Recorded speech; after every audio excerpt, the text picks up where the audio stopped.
جنوبی جرمن شہر میونخ کے قریب ایک جنگل میں گلوکارہ الیگزینڈرا کھومفے مشروم نہیں بلکہ قدرتی شور ریکارڈ کرنے کے لیے جایا کرتی ہیں۔ ایک فیلڈ ریکارڈ پر یہ فطرت کی آواز کو ریکارڈ کر لیتی ہیں۔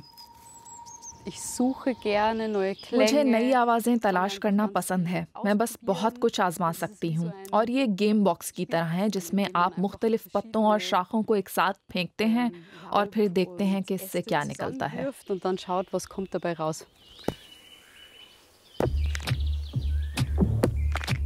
اور اس طرح فطرت موسیقی کی طرح سنائی دیتی ہے۔ وہ اپنے پروجیکٹ ہر ٹری کے لیے ہر قسم کے روایتی آلات کو رد کرتی ہیں۔ 2021 میں انہوں نے اپنا پہلا البم ریلیز کیا۔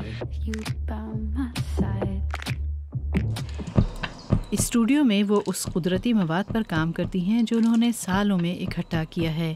پروڈیوسر میکس اسپنڈلر آوازوں کو الگ کرتا ہے، انہیں تبدیل کرتا ہے اور انہیں دوبارہ ہم آہنگ بناتا ہے۔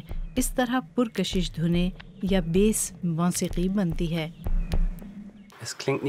کبھی بھی ایک جیسی صدائیں نہیں سننے کو ملتی، بلکہ ہمیشہ مختلف اور نئی چیزیں پیدا ہوتی ہیں۔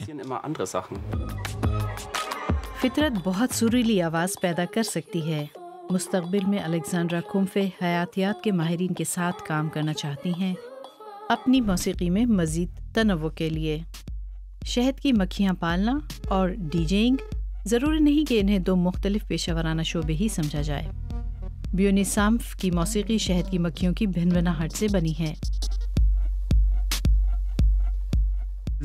گزشتہ برسوں میں بڑے پیمانے پر کیڑے مکوڑوں کی موت ہوئی، اور میں اپنی پرفارمنس اور اپنی موسیقی کے ذریعے ایک صوتی بیانیہ تیار کرنا چاہتا تھا۔ بیونی سامف نے دراصل آرٹ اور ڈیزائن کے شعبوں سے تعلیم حاصل کی ہے۔ اپنی تعلیم کے دوران ہی اس نے اپنی تجرباتی موسیقی پر طب آزمائی شروع کر دی تھی، جسے وہ انسیکٹیک کا نام دیتا ہے۔ ایک خاص سافٹ ویئر کے استعمال کے ساتھ وہ شہد کی مکھیوں کی بھن بھناہٹ کی مختلف فریکوینسی کو علیحدہ علیحدہ ریکارڈ کرتا ہے۔ ملکہ مکھی اونچی آواز میں سیٹی بجاتی ہے، کارکن مکھیوں کا رینج درمیانہ ہوتا ہے، جبکہ نر مکھی کی بیس ٹون سب سے گہری ہوتی ہے۔ لندن کے پارک سے گزرتے ہوئے اس گھر میں بنے اسٹوڈیو میں پہنچا جا سکتا ہے۔ بیونی سامف مختلف سازوں اور سنتھیسائزر کی مدد سے مکھیوں کی آوازوں کو ترتیب دیتا ہے۔ برطانوی نژاد بیونی سامف نے دنیا بھر کا سفر کیا ہے، خاص طور سے آسٹریا کے شہر لنز میں الیکٹرونیکا آرٹ فیسٹیول اور پولینڈ کے شہر برسلاو میں میڈیا آرٹ بینالے جیسے میوزیکل ایونٹس کے ساتھ۔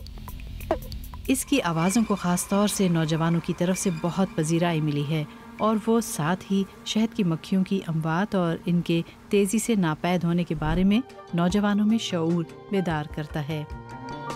فرانس کے شہر لیون کے ایک ریکارڈنگ اسٹوڈیو میں موسیقی اور شراب کی ماہر کیرولین بورژا اور موسیقار مارکو پوتسیٹا شراب اور موسیقی کے زیر و بم میں ہم آہنگی پیدا کرنے کی کوشش کرتے ہیں، ایک انوکھا امتزاج۔ ایک الگوریدم دو مختلف کائناتوں کے درمیان ایک رابطہ ہے۔ یہ فارمولوں اور حساب کا ایک ایسا نظام ہے جو دو مختلف دنیاؤں کے درمیان تعلق پیدا کرتا ہے۔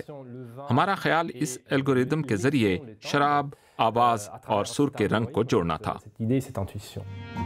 الگوریدم کو انگور کے باغ کی ڈھلوان، اس کی بلندی، انگور کی قسم کا درجہ یا معیار اور شراب کے رنگ جیسے اعداد و شمار کی مدد سے تیار کیا جاتا ہے۔